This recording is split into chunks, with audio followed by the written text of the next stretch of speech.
Story of Lesotho. A nation within a nation. Lesotho is a landlocked country entirely surrounded by South Africa. The location of the country presents a unique geopolitical and historical curiosity. Known as the Kingdom in the Sky due to its high-altitude terrain, Lesotho's existence as a separate country within another country raises intriguing questions about its origins, identity, and survival. In this video we are going to explain in detail the history of how Lesotho came to be, exploring its journey from early settlement to the present day, and how it maintained its sovereignty despite the overwhelming presence of South Africa. Early history and settlement. The history of Lesotho, like much of southern Africa, is rooted in the migrations and settlements of Bantu-speaking peoples. The San people, who were hunter-gatherers, initially inhabited the region. However, the arrival of Bantu-speaking communities around the 4th century AD brought significant changes. These newcomers practiced agriculture and herding. Gradually they started displacing the San people and went on to establish permanent settlements. By the early 19th century, the region now known as Lesotho was populated by various clans and chiefdoms. The most prominent among these was the Mokoteli, a clan of the Basotho people. The Basotho, or Sotho, are the ethnic group that would later come to define the identity of Lesotho. The rise of Moshoeshoe I. The turning point in Lesotho's history came with the emergence of Moshoeshoe I, born in 1786 as Leabua. Moshoeshoe displayed remarkable leadership skills from a young age, and by the 1820s, he had established himself as the leader of the Mokoteli. Recognizing the threats posed by regional conflicts and the expanding influence of European settlers, Moshoeshoe embarked on a mission to unify the various Sotho-speaking clans under his leadership. Moshoeshoe's strategy involved both diplomacy and military prowess. He forged alliances with neighboring groups and effectively used his stronghold at Thababoja, a mountain fortress, to repel attacks.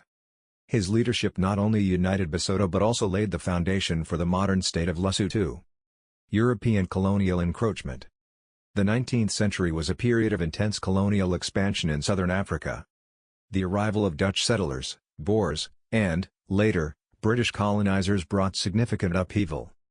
The Basotho, under Moshoeshoe's leadership, found themselves in a precarious position, navigating the threats posed by both European settlers and rival African groups. Moshoeshoe's diplomatic acumen was instrumental in maintaining Basotho autonomy during this tumultuous period. He sought to engage with European powers strategically, establishing relations with the British to counteract Boer encroachment. This move was intended to safeguard Basotho interests against Boer expansion. The Basotho Wars and British annexation. Despite the protective agreement with the British, tensions with the Boers continued to escalate, leading to the Basotho Wars of 1858 to 1868. The conflicts were marked by fierce battles and significant loss of life. The Basotho, leveraging their knowledge of the mountainous terrain, managed to resist Boer advances effectively. However, the protracted conflicts took a toll on Basotho. In a bid to secure lasting peace and stability, Moshoeshoe appealed to the British for formal annexation. In 1868, Basutoland was annexed by the British Empire, becoming a British Crown colony. This move provided a measure of security against Boer aggression but also marked the beginning of direct British colonial rule. Colonial administration and socio-economic changes. British colonial administration brought significant changes to Basutoland. The colonial authorities introduced new systems of governance, land management, and economic activity. While traditional leadership structures were retained to some extent, the colonial government exerted considerable influence over local affairs. The introduction of a cash economy and wage labor led to socio-economic shifts. Many Basotho men migrated to work in South African mines, a trend that continued for decades. This migration had profound implications for Basotho society, affecting family structures and economic patterns. The path to independence. The 20th century witnessed the gradual rise of nationalist movements across Africa, and Basutoland was no exception. The struggle for independence gained momentum in the post-World War II era, fueled by growing discontent with colonial rule and the desire for self-determination. Political activism in Basutoland was characterized by the formation of nationalist parties and movements. The Basutoland Congress Party, BCP, founded in 1952, emerged as a leading force advocating for independence. The party, led by Ntsimakal, championed the cause of Basotho self-governance and economic development. In 1960, the British government agreed to grant Basutoland internal self-government, paving the way for full independence. The subsequent elections in 1965 saw the BCP winning a majority, setting the stage for the transition to independence. Independence and the birth of Lesotho. On October 4, 1966, Basutoland gained full independence from Britain and was renamed the Kingdom of Lesotho. The newly independent nation faced numerous challenges, including political instability, economic dependency, and regional dynamics influenced by apartheid-era South Africa. Early post-independence struggles. The early years of independence were marked by political turbulence. The BCP government, led by Prime Minister Nsimaka, faced opposition from various quarters, including the Royalist Basotho National Party, BNP, and the monarchy itself. Tensions between the government and the monarchy culminated in a coup in 1970, led by the BNP's Leabua Jonathan. The coup suspended the constitution, and Jonathan ruled as prime minister under a state of emergency. The era of Leabua Jonathan. Leabua Jonathan's tenure as prime minister was characterized by authoritarian rule, political repression, and economic challenges. His government faced increasing opposition, both domestically and internationally, particularly due to its perceived alignment with apartheid South Africa. The 1980s were a period of heightened tension and conflict. In 1986, a military coup ousted Jonathan, establishing a military regime that ruled through a military council. The coup was partly influenced by regional dynamics, including South Africa's attempts to exert control over its neighbors. The return to democracy. The late 1980s and early 1990s saw a global wave of democratization, and Lesotho was no exception. In 1993, the country held its first democratic elections since the 1970 coup. The elections resulted in a victory for the BCP, led by Nsimaka, marking a significant milestone in Lesotho's democratic journey. Socioeconomic challenges. Despite the return to democratic governance, Lesotho continued to face significant socioeconomic challenges. The country's high-altitude terrain, limited arable land, and dependence on South Africa for economic opportunities posed persistent obstacles to development.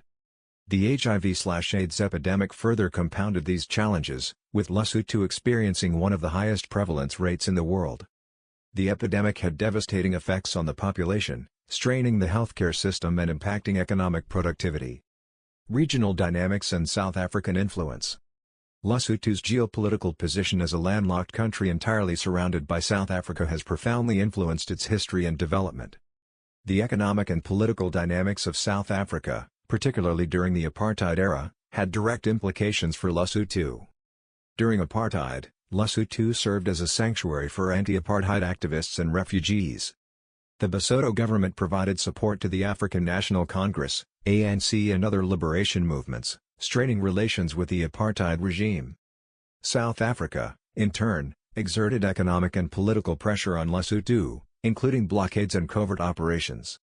The end of apartheid and the transition to democracy in South Africa in 1994 marked a new chapter in Lesotho-South Africa relations. The two countries have since worked towards strengthening bilateral ties, economic cooperation, and regional integration. The role of the monarchy. The monarchy remains a central institution in Lesotho's political and cultural landscape. The King of Lesotho, currently King Letsie III, serves as a symbol of national unity and continuity. While the monarchy's political powers are largely ceremonial under the constitutional framework, it retains significant cultural and social influence. The challenges and opportunities of contemporary Lesotho. Lesotho today continues to navigate a complex landscape of challenges and opportunities. The country's political system, though democratic, has experienced periodic instability and governance issues. Efforts to strengthen democratic institutions, promote good governance, and ensure political stability are ongoing. Economic development remains a key priority. Lesotho's economy is heavily reliant on remittances from Basotho workers in South Africa, as well as textile exports and water resources. The Lesotho Highlands Water Project, a significant infrastructure initiative, provides water to South Africa and generates revenue for Lesotho. Diversifying the economy and reducing dependency on external factors are critical goals for sustainable development of Lesotho. Education and human development. Education and human development are essential components of Lesotho's development strategy. This is why the government has made significant investments in expanding access to education, improving quality, and addressing gender disparities. These efforts are aimed at building a skilled and educated workforce that can drive economic growth and social progress. Health and social services. Addressing health challenges, particularly the HIV/AIDS epidemic, remains a priority. Lesotho has implemented comprehensive strategies to combat the epidemic, including prevention, treatment, and care programs. Efforts to strengthen the healthcare system, improve access to services, and enhance public health outcomes are seriously ongoing. Environmental sustainability. Lesotho's unique environmental conditions present both challenges and opportunities. The country's high-altitude terrain, pristine rivers, and biodiversity offer potential for ecotourism and sustainable development. However, environmental degradation, climate change, and natural resource management are pressing concerns that require a concerted action by the Lesotho populace. And with that, we have come to the end of this video. If you learnt anything from this video, please give it a thumbs up and subscribe for more. And while you are at it, please share it with others. Thank you.